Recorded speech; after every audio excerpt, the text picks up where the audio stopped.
Welcome to the channel. It's day 10 of our road trip from Ireland, all the way to Santiago de Compostela in Spain's northwest. We're about to leave Leon, and in this episode, we take a look at Leon's camper area, park up at an old bull ring and check out Astorga, before finally getting a glimpse of the astonishing Knights Templar fortress as we roll into Ponferrada.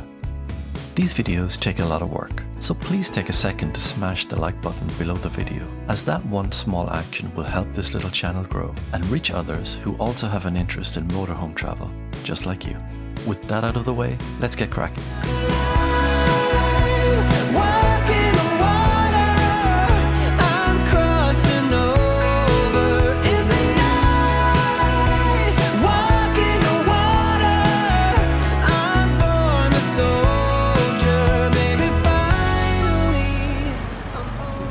Here, there's a Mercadona supermarket here.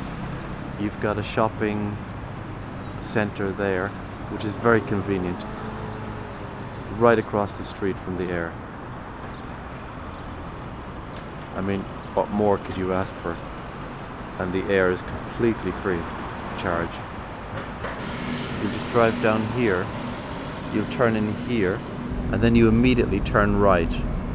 And so you're able to go down to the end. The services are at the very end, and you loop around, pick your space. If you don't find one, you just go back again. I guess you keep going around until you find what you're looking for.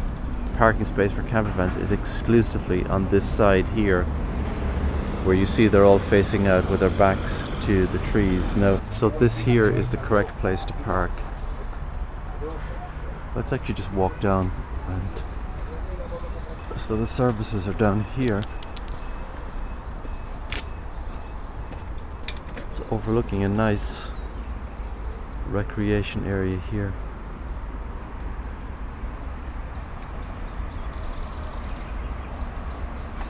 Where people walk and cycle.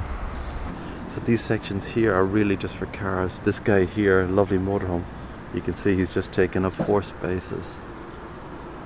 There's some people just straight ahead of us, they're just doing their services.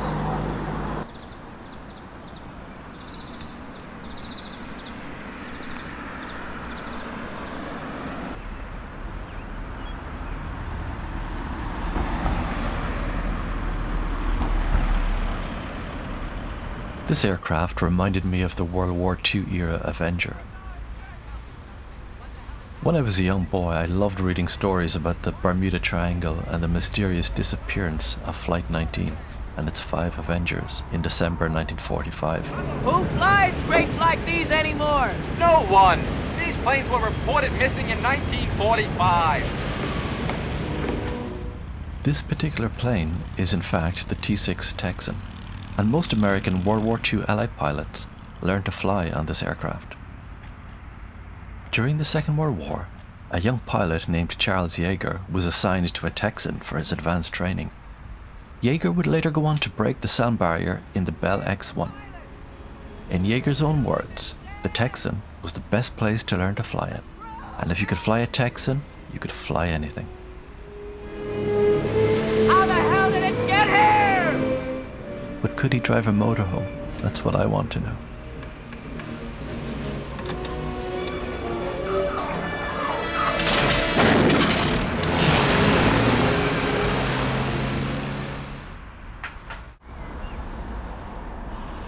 Well, we all know what this sign means.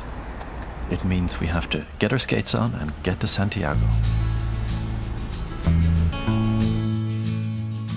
There's dinner in the yard, out behind the cars. Tonight we're gonna do something different. I will make the things I know how to make. You will make something more delicious. A sweet potato pie on a flimsy paper plate. Baby, I don't think it gets much better. Today's itinerary is to move further west to Astorga, spend a few hours there, see what we can, and then try to make Ponferrada by nightfall. From there, it'll be just one stop to Santiago. To find love. I still keep the little one that's still the most sweet. Have a look at this. He wasn't stopping. Night is for a mistake. I was hoping that you might wanna talk.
We're all traveling on some kind of road.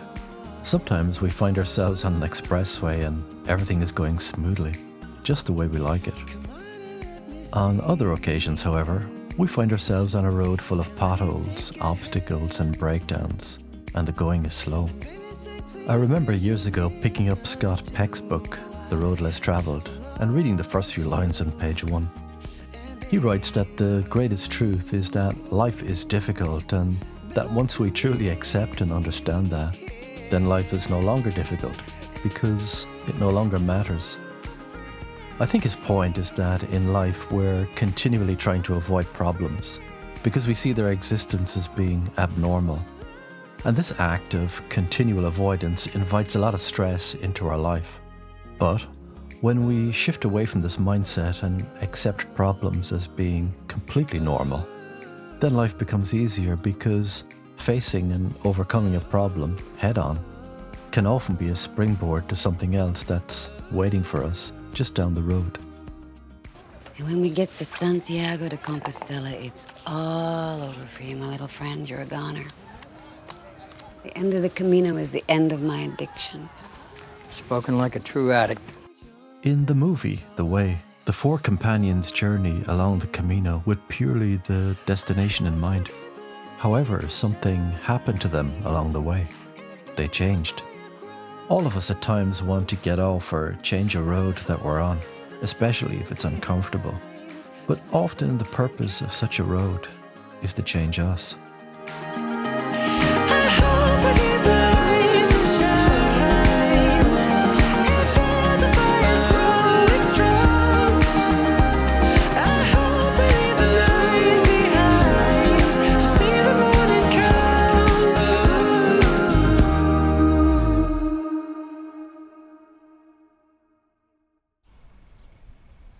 This lovely park-up is on the grounds of the Astorga Bullring.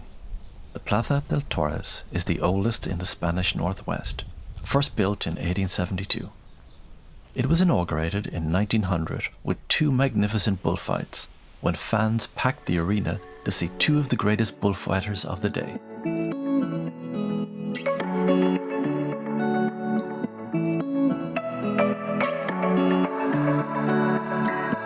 Astorga's cathedral is unavoidably linked to the Camino de Santiago and to the pilgrims who journeyed this way.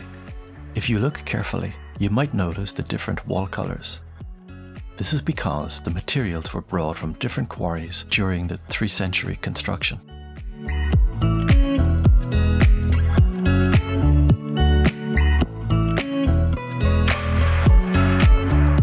Just around the corner, you'll find Antonio Gaudi's Episcopal Palace, which was completed in 1913 and seems to pay homage to the Astorga Cathedral.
Will I make it?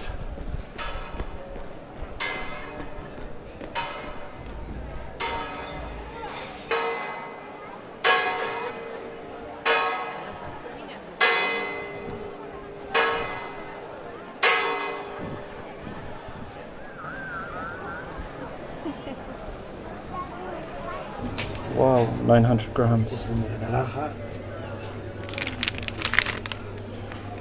Con leche, milk chocolate. It's incredible.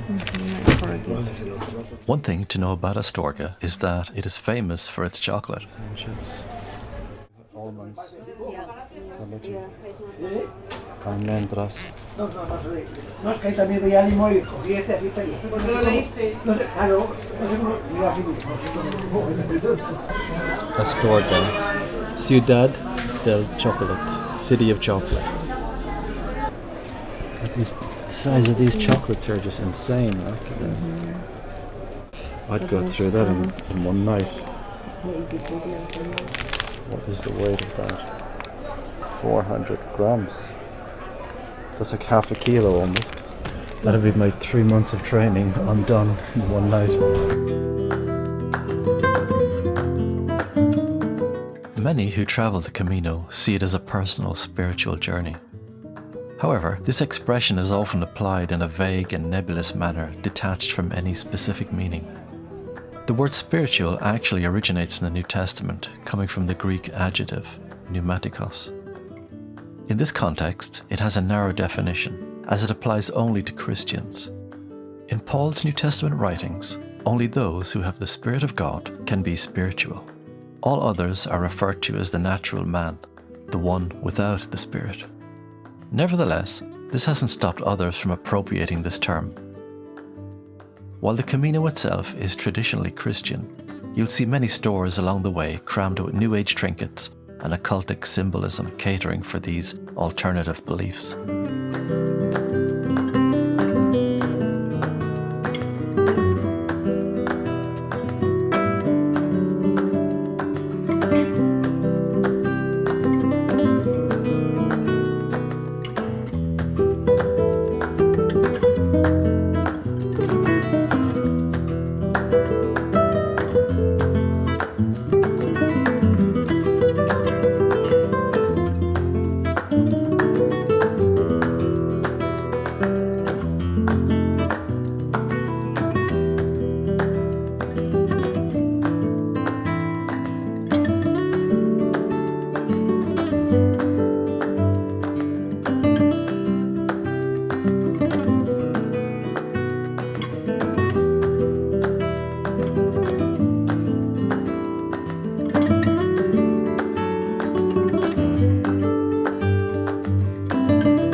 As we made our way to our park up, The sudden and dramatic appearance of the Knights Templar fortress left us pretty speechless.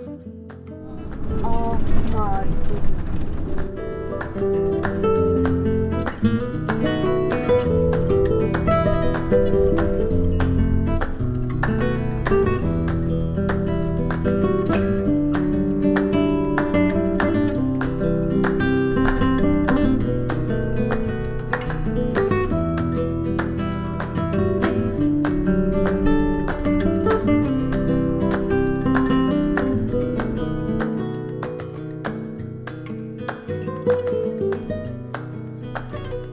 By the time we arrived, Ponferrada's camping car area was pretty full.